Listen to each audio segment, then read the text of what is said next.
ಜನತಾದಳ ಪಕ್ಷವು ತನ್ನ 25 ವರ್ಷದ ಪಯಣ ಪೂರ್ಣಗೊಳಿಸಿದ್ದು, ರಜತ ಮಹೋತ್ಸವ ಆಚರಿಸಲು ಸಕಲ ಸಿದ್ಧತೆ ನಡೆಸಿದೆ ಎಂದು ಜೆಡಿಎಸ್ ಜಿಲ್ಲಾಧ್ಯಕ್ಷ ಎಂ ವಿರೂಪಾಕ್ಷಿ ಹೇಳಿದರು. ನಗರದ ಪತ್ರಿಕಾ ಭವನದಲ್ಲಿ ಕರೆದ ಪತ್ರಿಕಾಗೋಷ್ಠಿಯಲ್ಲಿ ಮಾತನಾಡಿದ ಅವರು, ಜನಪರ ಹೋರಾಟ ಮತ್ತು ಪ್ರಾದೇಶಿಕ ರಾಜಕೀಯದಲ್ಲಿ ಪಕ್ಷದ ಪಾತ್ರ ಮಹತ್ವದ್ದಾಗಿದೆ.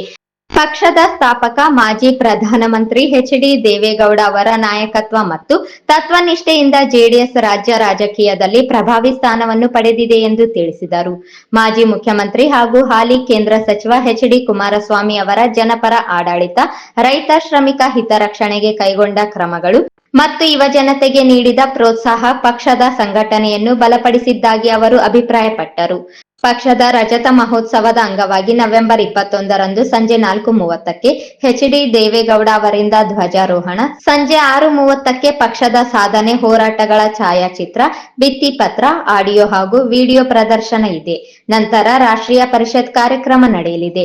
ನವೆಂಬರ್ 22ರಂದು ಬೆಳಗ್ಗೆ 11ಕ್ಕೆ ರಜತ ಮಹೋತ್ಸವ ಹಾಗೂ ರಾಷ್ಟ್ರೀಯ ಮಹಾ ಅಧಿವೇಶನ ನಡೆಯಲಿದ್ದು, ಪಕ್ಷದ ಹಿರಿಯ ನಾಯಕರು, ಪದಾಧಿಕಾರಿಗಳು ಮತ್ತು ಸಾವಿರಾರು ಕಾರ್ಯಕರ್ತರು ಭಾಗವಹಿಸಲಿದ್ದಾರೆ.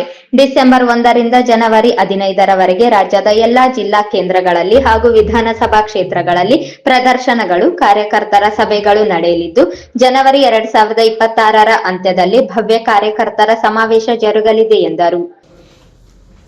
ಕರ್ನಾಟಕದಲ್ಲಿ ಜನತಾದಳ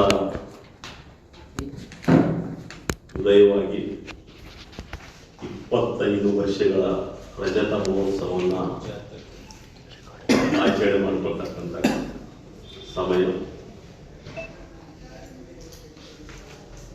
ಕರ್ನಾಟಕದಲ್ಲಿ ಕನ್ನಡಿಗರ ಸ್ವಾಭಿಮಾನ ಪಕ್ಷವಾಗಿ ರೈತ ಹೋರಾಟ, ಸ್ವಾಭಿಮಾನ ಹೋರಾಟ, ಯುವ ಹೋರಾಟ ಮತ್ತು ಹಲವಾರು ಏಳು ಬೀಳುಗಳ ಮಧ್ಯೆ ಎಲ್ಲ ತಂತ್ರ ಕುತಂತ್ರಗಳನ್ನು ಮೆಟ್ಟಿ ಪಕ್ಷದ ರಾಷ್ಟ್ರೀಯ ಅಧ್ಯಕ್ಷರಾಗಿರ್ತಕ್ಕಂಥ ಮಾನ್ಯ ದೇವೇಗೌಡರ ನಾಯಕತ್ವದಲ್ಲಿ ಬೆಳ್ಳಿ ಹಬ್ಬವನ್ನು ಆಚರಣೆ ಮಾಡಿಕೊಳ್ತಕ್ಕಂಥ ಸುಸಂದರ್ಭ ಬಂದಿರತಕ್ಕಂಥದ್ದು ತಮ್ಮ ಮುಂದೆ ಹಂಚಿಕೊಳ್ಳಿಕ್ಕೆ ನಾವು ಬಂದಿದ್ದೀವಿ. ಜನತಾದಳ 25 ವರ್ಷಗಳ ಕಾಲ ಏನು ಹೋರಾಟಗಳು, ಸಾಧನೆಗಳು, ದೇವೇಗೌಡರು ಪ್ರಧಾನಮಂತ್ರಿ ಆಗಿರ್ತಕ್ಕಂಥ ಸಂದರ್ಭದಲ್ಲಿ ಇಡೀ ದೇಶಕ್ಕೆ ಕೊಟ್ಟಿರ್ತಕ್ಕಂಥ ಕೊಡುಗೆಗಳು, ಕುಮಾರಸ್ವಾಮಿ 2 ಸಲ ಕರ್ನಾಟಕ ರಾಜ್ಯದ ಮುಖ್ಯಮಂತ್ರಿಯಾಗಿ ಮಾಡಿರ್ತಕ್ಕಂಥ ಹಲವಾರು ಸವಾಲುಗಳು, ಆದೇಶಗಳು ಮತ್ತು ರೈತರ ಪರವಾಗಿ ಇಲ್ಲಿನ ಕನ್ನಡಿಗರ ಪರವಾಗಿ ತೆಗೆದುಕೊಂಡಿರ್ತಕ್ಕಂಥ ಎಲ್ಲ ತೀರ್ಮಾನಗಳನ್ನು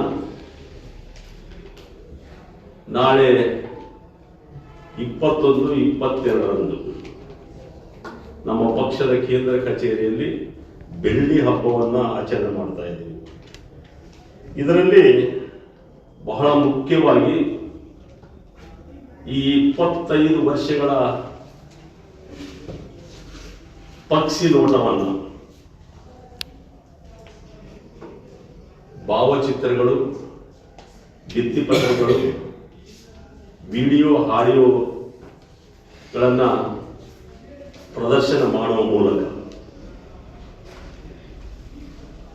ದಿನಾಂಕ 21ರಂದು 4:30ಕ್ಕೆ ಪಕ್ಷದ ಕೇಂದ್ರ ಕಚೇರಿಯಲ್ಲಿ ರಾಷ್ಟ್ರೀಯ ಅಧ್ಯಕ್ಷರಾಗಿರ್ತಕ್ಕಂಥ ದೇವೇಗೌಡರು ಧ್ವಜಾರೋಹಣ ಮಾಡುವ ಮೂಲಕ ಬೆಳ್ಳಿ ಹಬ್ಬಕ್ಕೆ ಚಾಲನೆ ಕೊಡ್ತಾ ಇದ್ದೀವಿ. ಅವತ್ತು ಸಾಯಂಕಾಲನೇ 6:30ಕ್ಕೆ ರಾಷ್ಟ್ರೀಯ ಪರಿಷತ್ ಕಾರ್ಯಕ್ರಮ, ಇಡೀ ರಾಷ್ಟ್ರ ಮಟ್ಟದ ಎಲ್ಲ ರಾಜ್ಯಗಳ ಪದಾಧಿಕಾರಿಗಳ ಜೊತೆಯಲ್ಲಿ ಸಭೆ.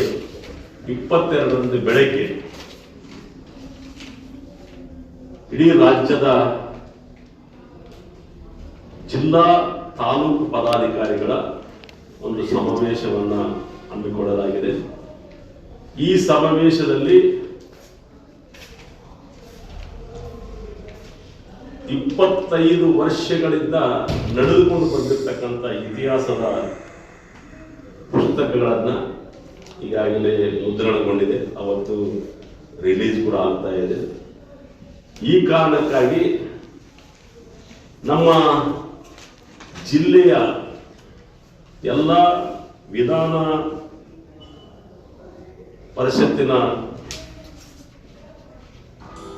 ಎಲ್ಲ ತಾಲೂಕು ಕ್ಷೇತ್ರದ ಪದಾಧಿಕಾರಿಗಳು, ಜಿಲ್ಲಾ ಪದಾಧಿಕಾರಿಗಳು ಮತ್ತು ಎಲ್ಲ ಘಟಕದ ಪದಾಧಿಕಾರಿಗಳು ತಪ್ಪದೆ ಭಾಗವಹಿಸಬೇಕು. ಒಂದೊಂದು ವಿಧಾನಸಭಾ ಕ್ಷೇತ್ರದಿಂದ ಸುಮಾರು 25-26 ಜನ ಪದಾಧಿಕಾರಿಗಳು, ಕೇವಲ ಪದಾಧಿಕಾರಿಗಳು ಮಾತ್ರ ಸಮಾವೇಶದಲ್ಲಿ ಭಾಗವಹಿಸಬೇಕಂತ ಹೇಳಿ ತಮ್ಮ ಮೂಲಕ ನಾನು ಮನವಿ ಮಾಡಿಕೊಳ್ತೀನಿ.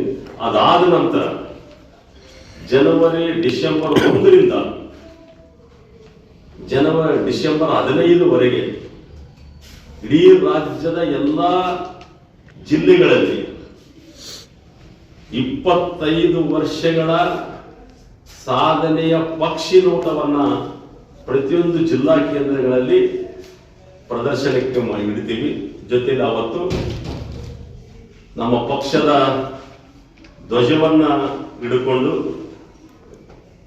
ಬೃಹತ್ ರ್ಯಾಲಿಯನ್ನ ಒಂದೊಂದು ವಿಧಾನಸಭಾ ಕ್ಷೇತ್ರಗಳಲ್ಲಿ ಮಾಡುವ ಮೂಲಕ ಪಕ್ಷದ ಬೆಳ್ಳಿ ಹಬ್ಬವನ್ನು ಜಿಲ್ಲಾ ಮಟ್ಟದಲ್ಲಿ ಮತ್ತು ಒಂದೊಂದು ವಿಧಾನಸಭಾ ಕ್ಷೇತ್ರದಲ್ಲಿ ಕೂಡ ಆಚರಣೆ ಮಾಡಲಿಕ್ಕೆ ತೀರ್ಮಾನವನ್ನು ಕೈಗೊಂಡಿದ್ದೀವಿ.